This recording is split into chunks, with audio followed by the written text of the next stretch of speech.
What I particularly like in your story is the way we become immersed in conflicts between the characters. But for me anyway, I see them very much talking nonsense and being quite concerned about the fact they don't agree with each other, or they're in conflict. Argumentative.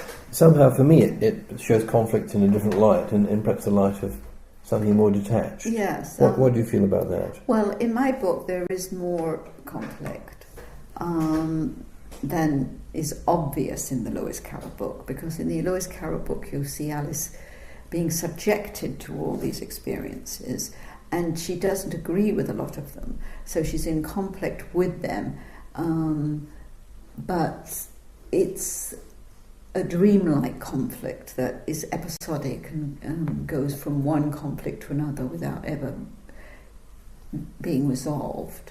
And my story is more an exploration of the conflict that happens when you want to take a journey and somebody says no, you can't, but it still is a playful conflict. I'm taking my cue from Lewis Carroll, who demonstrates that conflict can be very playful, absurd, if carried to extremes, or even if trivialized. And that's part of the wonder of his books.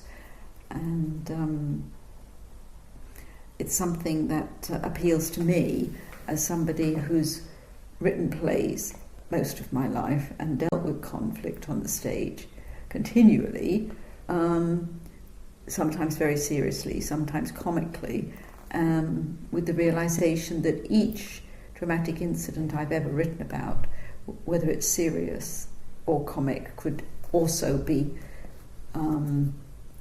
acted as the other. For example, the serious could be acted as a comedy, and the comedy could be acted seriously. And that's the kind of thing that I think